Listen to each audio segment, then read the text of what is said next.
Oh, it's all right, Marina. We can stop here for a minute. I think we've lost him. Oh, hello, everyone.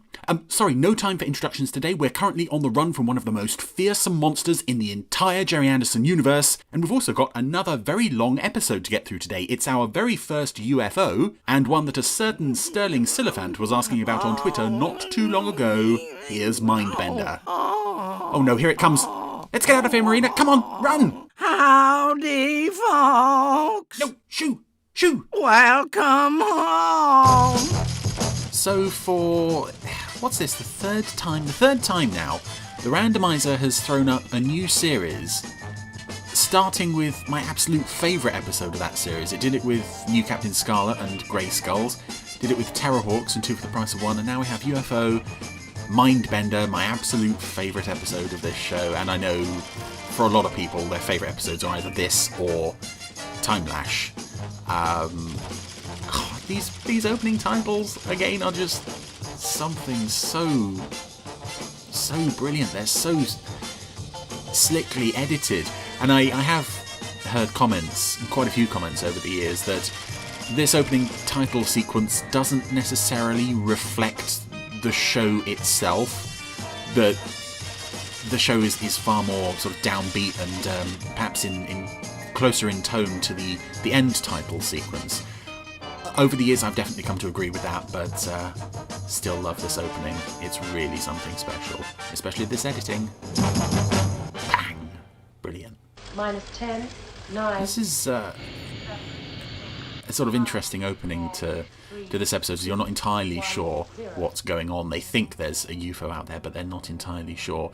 What I also like coming to this off the back of Space 1999 last week is how essentially unprepared, even after 10 years of sweat and sacrifice and all the rest of it, Camera 3. SHADO still don't have all the equipment they need, and ultimately this UFO is spotted by Nina Barry standing at a window with a pair of binoculars. They've got one woman with a pair of binoculars, 3 interceptors, each with 1 missile. I would love to know what happened to SHADO after this series finished. Launch the interceptors. If there was an expansion of the organisation, which there probably absolutely needed to be. But you would think that as the commander of the base, Nina Barry has better things to do than look out the window with binoculars. She should really be passing this off to somebody else. But it gives the Dolores something to do, so that's always good. And we're making good use here of reused model stock footage. I think most of all this model stuff is from Flight Path, perhaps a little from Ordeal.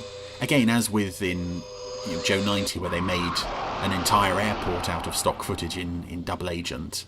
It makes sense. If you've got all this material, you may as well reuse it. Congratulations to the interceptor pilots. They didn't get near it. I want to know why a UFO gets within 4 miles of Moonbase, then destroys itself. That's a very effective line to end the opening teaser on. And I do like the shift in the second half of UFO to... Well, no, not just the second half. It was occasionally an element of stories in the first half, but this idea that there's a central mystery that we have to unravel of why this UFO has destroyed itself. Again, I'm not entirely sure why. We absolutely need to have the commander of the organisation and his second-in-command right there on the scene. Presumably there are competent, trained people fully capable to do this, but he's the star of the show, darn it. We've completed the search in this area and can find no UFO wreckage. Nor Conroy and Dale making out. It also means that they've had to sort of wait around for Straker and Foster to actually get to the moon before they can investigate, which would seem to be sort of counterproductive. If you want to know what's happened, you really need to know ASAP, surely. Home, James, and don't spare the horses. Straker and Foster are very... throughout the Pinewood episodes especially, they always seem to be wearing mascara. There is a bit of eye makeup going on with them. I'm not entirely sure why, and I'm not entirely convinced that it works, but there we are. In terms of SHADO Moonbase fashion statements, I suppose it's quite a minor thing that they're doing there. Sylvia, baby. This is the second episode to include Al Mancini playing astronaut Conroy here. And I think it's one of those things that this show and Space 1999 and various others of this era, they would have an actor in for one episode.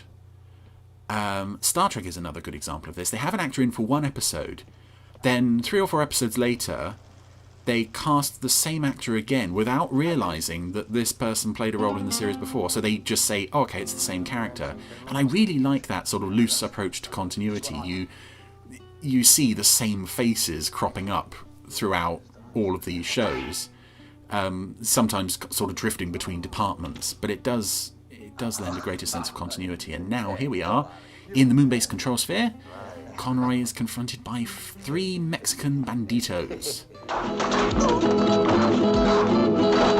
And already this is streets ahead from the earliest episodes, because not only did we end the teaser with a mystery, we now have another mystery in what's happened to Conroy here. Why is he seeing the control room ladies as Mexican banditos?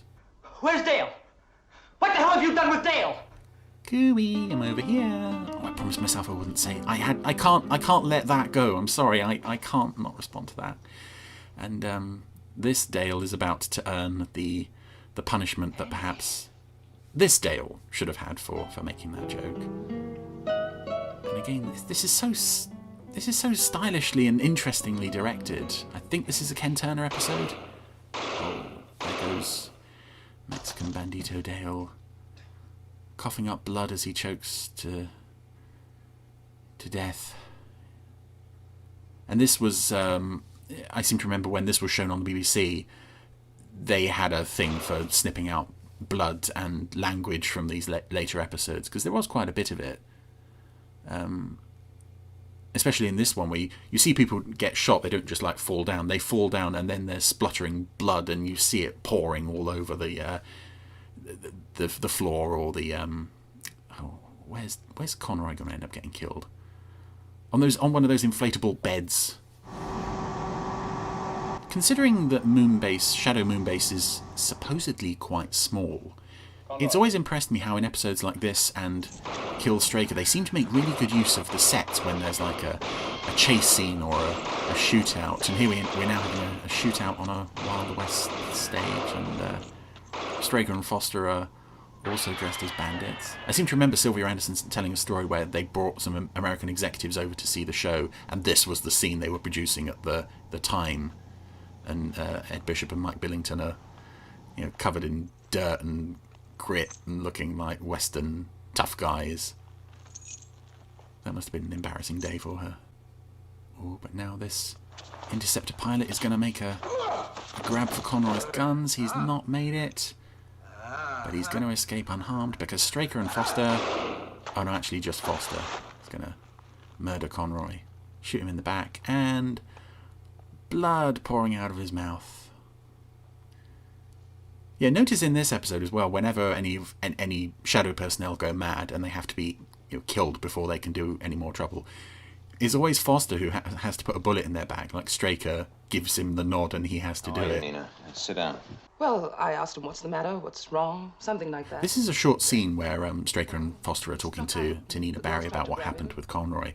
I really like it though, because just of how protective Straker seems of Nina. He's almost got his arm around her, and I think he's just got the arm around the back of her chair. Know who we were. But it is quite a revealing insight into the character when you take into account the events of Subsmash, and I will get back to that in a second, but Straker and Foster are now wearing identical costumes as part of this sort of Everyone who came into contact with Conroy unintentional subplot that I read into this, that Straker was essentially just moulding Foster into his own image. We now have identical matching tan turtlenecks. But yeah, going back to the Straker and Nina thing, they were very close in Subsmash, and sort of there was almost borderline admission of kind of, well, not love, I don't know what was going on there, but this is the woman who indirectly is responsible for the breakup of his marriage, very indirectly, but he was the woman she was meeting when he was setting up SHADO. His wife hired a private detective and got pictures of them together, and that was the end of that. Was phoned down with some excuse to get you. And it's kind of sweet that Straker would have that kind of relationship with at least one person on his staff. Nuclear attack? That might do it if it was a big one. Although Miss Eland is always there for him as well to listen. I'm sure she'd be very supportive if he ever needed it. General Henderson. Straker, I ought to kick your ass. You know Colonel Lake? That's a brilliant way to get out of. Now, where's that report? The show really wants to be even more grown up than it already is, with all the violence and death and people having their organs pillaged. Now we're going to bring in bad language, but we're not quite going to bring in anything that's too much for this era. Only one shipment arrived yesterday, stationary. Then get it moving, eh, Beaver? It's a joke. Stationary. And you are going to get punched in the stomach for such a bad joke. There you go. This is Beaver James, as played by Charles Tingwell. Another very famous Super Mario Nation voice artist, played Dr. Tony Grant in Thunderbirds Are Go, and was, I think, did a couple more episodes of Thunderbirds, and was Dr. Fawn, Captain Brown, and various others in the first 12 episodes of Captain Scarlet. And speaking of returning faces in this episode, right here, Beaver has shot a security guard, played by Stanley McGee, I think his name is, McGee, something like that. He's been comforted by another security guard, played by John Lyons. And these two both appeared together in the episode ESP. John Lyons also appeared in, I think, Time Lash. But it is like an odd, sort of vague reunion. These two guards are sharing the screen together one last time. We are here. He killed the guard here. Commander. I'm looking at these corridor sets now. Where from? They are looking a bit ropey compared to the earlier episodes. The earlier episodes, everything was perfectly white. Now, I don't know if it's because it's in HD, but you can see there's cracks in the beams and on the walls. There's paint scuffs all over the place. I'm imagining this may have been partly due to having to cart everything from MGM Borehamwood over to Pinewood for... But he's just killed a guard near the medical centre. Dr. Jackson is asking if he can keep the body as part of your quote-unquote arrangement. He's right outside. Yeah, this is John Lyons playing a security guard who has gone on to have a very long and varied career. I think he's probably most famous for some Thunderbirds music here, for playing a... I don't know what his character is in A Touch of Frost, but he was in that for, I think, the whole show. Currently, oh no, not currently, but recently appeared in Panto with Marina Sirtis, I believe. I do really like what Charles Tingwell is doing here with Beaver James. I don't know why, but he's got a limp. I'm assuming it's from a previous injury. I think they mentioned that he crashed a transporter or something, and that's probably how he was injured. But it makes the character, it gives the character physical limitation, but he's still a threat because he's got his gun, and now he's got Virginia Lake at gunpoint, dragging her into the control room. But it is nice that even up to the end of UFO, they were still bringing back Super Mario Nation era voice artists, and I think they did so again through the Protectors quite a bit too. All right, Paul. You have no choice. He's already killed twice. Yeah, but I shot Conroy. Can't you shoot him? Now! If only I'd thought. Waited. You weren't to know, how could you?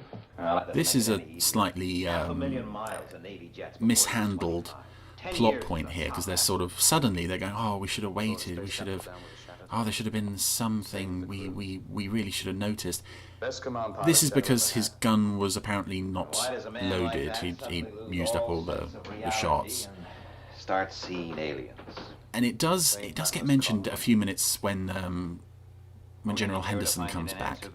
But I don't think it needed to be held back. I think they should have just dumped it into this scene and said... That's no help to us. Beaver had been... It might have been more of a sort of emotional impact of sort of, oh... Maybe even if they'd done it in the scene where he's killed, and then they picked up the gun and said, oh, he didn't have any shots left. We didn't need to do that. Instead, it's kind of, by the time you find out, it's not really got much of a punch anymore. You're a hard man to pin down, Ed Straker. And here we have another notable guest star, Stuart Damon, probably best known to cult TV fans for playing Craig Sterling in The Champions for ITC in the 60s, and also to American audiences for General Hospital, and I'm trying to think of his character's name, even though I've never seen the show. I kind of think that I know his name. I want script approval.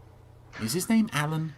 Or was his name Alan in General Hospital? I believe he was killed and came back as a ghost or something. But anyway, he's always come across as a very nice chap. Very well suited to this sort of action series stuff, as you can obviously see in The Champions, which was kind of a shame that he didn't do too much more for ITC. He did do 3 episodes of Space 1999, one in the first season, where he played an Eagle pilot who got zapped into unconsciousness very quickly, and another, he did the 2-parter in the second season, Bringers of Wonder, where he was Tony Ann Holt's brother, Guido. You know, these headaches that you've been suffering from, they could be caused by a swelling between the ears. This middle section of the episode actually Theater 7, looking at your rushes. kind of feels a bit aimless, at least on first viewing. I mean, the studio stuff very rarely tied into the main thrust of the story. But we've gone from like the UFO exploding in the beginning, the Conroy chase on the moon, Beaver James losing control. Now we're just kind of treading water a little bit through the middle section. Sky 1's closing. We should know any second. But we now have the triumphant heroic return via stock footage of a missing character. Captain Lou Waterman, there he is, formerly captain of Skydiver 1, one of the many characters to disappear through the transition from MGM Borehamwood to Pinewood. As with Alec Freeman and Gay Ellis and a lot of the rest of them, no explanation given where he went. But it was a nice touch here that they slipped this one brief silent reaction shot of him in there, as if to say, you know, we don't have the actor anymore, but the character is still out there doing stuff. Honest. Replacement interceptor for Moonbase. I wonder how much that's going to cost. Well, judging by the way they replace Eagles on the moon, you've probably got all the materials up there to build interceptors willy-nilly. You know. Talk to John Koenig, he knows the secret of building vehicles under limited resources. Cowboys? Beaver James thought he saw aliens. See, the way Conroy fought, you think that maybe in his mind he thought he saw...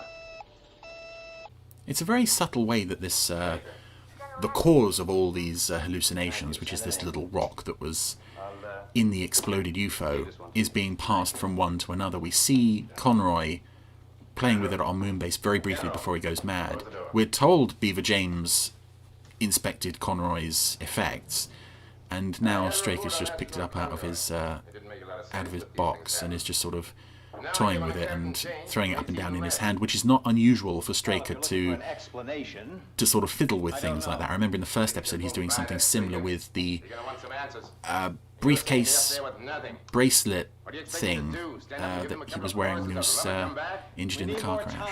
All right, General Almighty Henderson. This is a spectacular bit of acting between Ed Bishop and Grant Taylor. They've sort of mellowed by this point in the series. They hated each other in the beginning. They've sort of mellowed by this point, but here... I'm really seeing you for the first time. You don't care, do you? You really don't care. That's just fantastic, and it's... Oh, I wish this show could have been more serialized. If there could have been character development like this that actually developed this relationship rather than just sort of whatever episode happened to randomly come up. Cut and print that. But that moment right there, Very, very nice. where the director yells cut How was it for you? Okay, I guess. Felt all right. and just wanders onto the set, and Straker is left standing there thinking what the hell is going on. That is just... I think that is one of my favourite moments in any television show ever. Just having a director yell cut and all the characters just walk off set. Any way you want. See you later. Paul! This is such a fantastic way to spend the second half of this episode. It is such a brilliant idea, as always, to have Straker as the focus of the drama. To have him going through any kind of hallucination would be absolutely brilliant, because Ed would do such a sterling job, as he always did with this show. But the fact that he is imagining his world as being a television show about an organisation designed to deal with alien invaders. The fact also that the show, the base itself, has always been set under a film studio, and he can now go off into that world of the film studio, which is a real film studio. This is Pinewood Studios, and I have to believe that this must have been such a eureka moment when whoever wrote this episode, and I can't remember who it was, came up with it. I would like to believe that they thought of it early on and said, oh no, let's hold it back for a really special episode. Somehow I doubt that would have been the case, because the early episodes didn't necessarily put that kind of planning into the storytelling to the extent where I really don't know why Shadow HQ, Shadow Control, is based under a film studio. It never really added anything in the early episodes.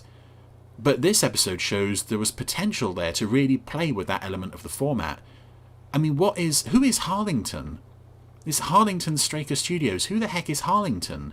I assume that he is someone who sort of has more to do with the day-to-day running of the place than Straker does, but Straker is very often seen as the man running the studio in addition to the to Shadow Control underneath. And I remember, I think it was one of the first UFO novelizations said that Straker is intentionally trying to make bad movies in order to sort of avoid people looking too closely at the studio. And every time the studio has a major hit, he gets really annoyed, which I think would be a fantastic thing if they'd ever mentioned it on the show. Just like, let's get together and make a load of bad movies so nobody pays us any attention. Oh wait, we're making hit after hit after hit. It's brilliant. I'm afraid Mr. Straker is engaged. I want to see him. I'll call you back. It's also a fantastic idea I'm afraid that's impossible. to take Straker out of his comfort zone. He is, as Patrick Allen's character in Time Lash called him, the big man. He knows the whole Shadow setup. He knows all these people, and to now have them saying, you're nobody, go away. You're not allowed in there. Who do you think you are? You're not the head of the studio, you're just some actor making a... And I don't know if it's... We're ready to run, Mr. Byrne. Meant to be a bad sci-fi show that the Stuart Damon character is the star of. But again, it's just so... the show has not only become self-aware, it's like... It's taken a sledgehammer to the whole idea of the fourth wall, and we are now, insanely, in a viewing theatre with Straker watching rushes of traumatic events of his own life. This is a fantastic idea, and yet it's so simple to achieve as well, because this is essentially just like a flashback segment. We're watching the events of the Identified teaser again. Not relevant to this episode at all, other than that we know this is a traumatic event in Straker's life where he almost got killed. Paul. Oh, Mike's the name, remember? I've only been your co-star for 2 years. Again, that's such a brilliant idea that these are like the real actors just suddenly stopping the show and saying, hey, do you remember when this thing happened? We filmed that. Did you like it? Did you like it? I think it'll make a great episode. And so many of the shows that I love have a character who the writers always like to torment, to put under extreme pressure. And I think the very best episodes of UFO are the ones where Straker is pushed to the absolute limit. Because Ed Bishop always rises to the occasion spectacularly. My son.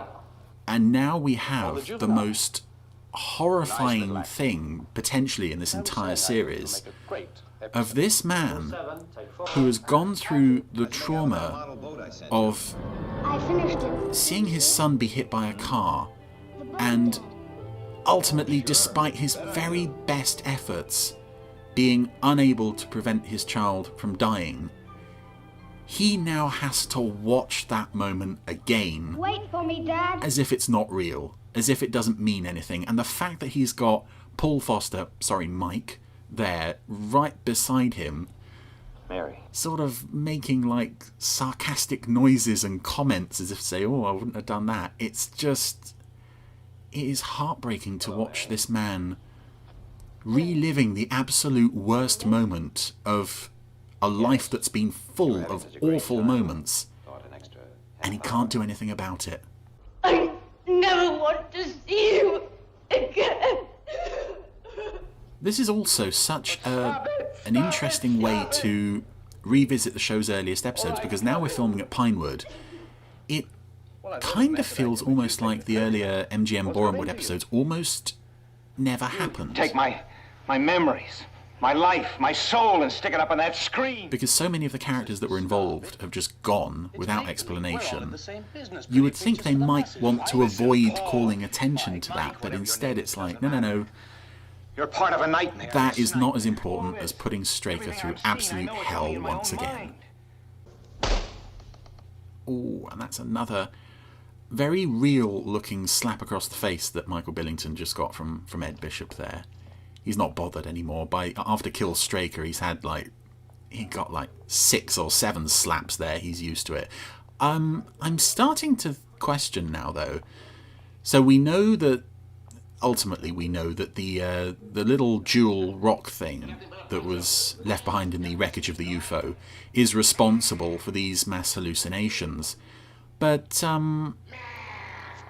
how... I would be fascinated to know how exactly that rock fits into the whole whatever the aliens actually are. Oh, we have a sign saying Century 21 Props Limited. Red lights up, Mr. Brown. Very nice to see. But it's just like, were the aliens actually sitting down with this rock and saying, right, we want to make him absolutely freak out? How did they find out that they had this rock? Or did they create this rock specially in their labs? Again, anything to do with the aliens, it always comes back to there are more questions than answers. But now we have perhaps one of the highlights of this episode is Straker wandering around the UFO set, and we get some idea of what they actually would have looked like and where they would have sat within the studio. I'm assuming that this studio is very much... There's an old man sitting in the background. Is that...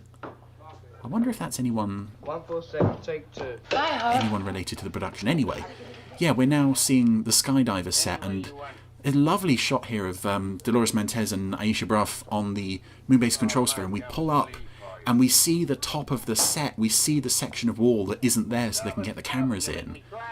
It's such...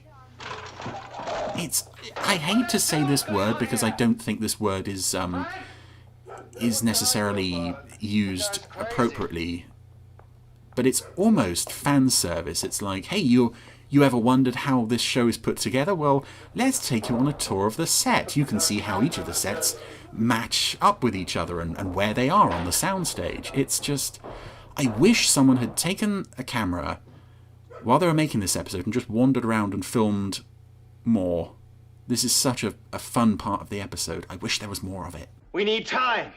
This ending is a part of the episode that I don't quite get my head around. Straker has essentially realised that the link is the rock. So he's gone back to the set of his office in this other TV show that he's supposedly an actor in.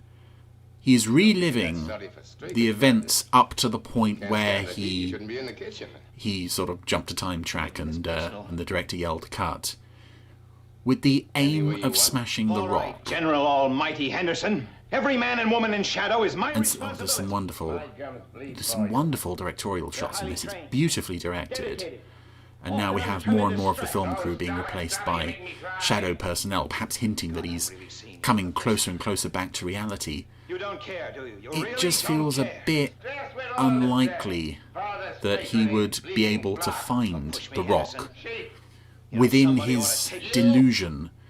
Because just because in his mind he thinks he's back in his office or the set of his office, that doesn't necessarily mean that he is where he thinks he is. We saw earlier Conroy thought he was in a Wild West town when he clearly wasn't.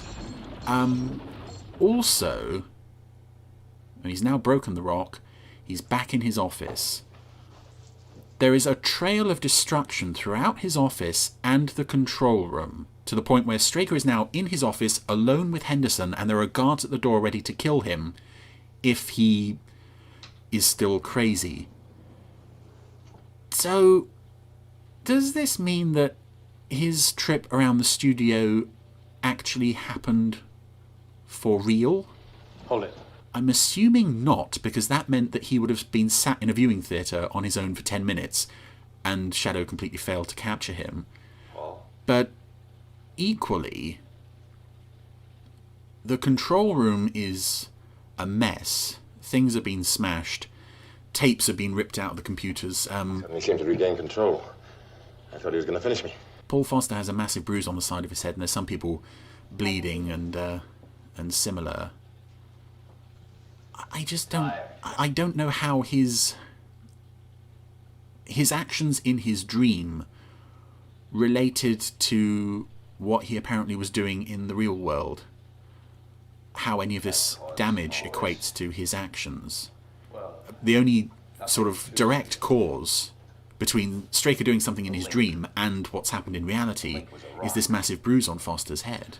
Conroy must have found it somewhere near that UFO wreck. I also have to question the fact that this is the second episode on the trot where General Henderson has watched Straker have a complete mental breakdown to the point of almost killing him, and he still is left in charge of SHADO. And in the earliest episodes, it was obvious Henderson wanted Straker gone, and here and in Time Lash, well, maybe not so much in Time Lash, he's got, like, you know, the bruises essentially to prove that this man can be dangerous, and he doesn't seem to act on it. But again, as with most of the Anderson shows, they would be shown in random order, so we couldn't really have direct episode-to-episode continuity. It's a fantastic episode, but this ending is just slightly too convenient, slightly too muddled for me to really be on board with it.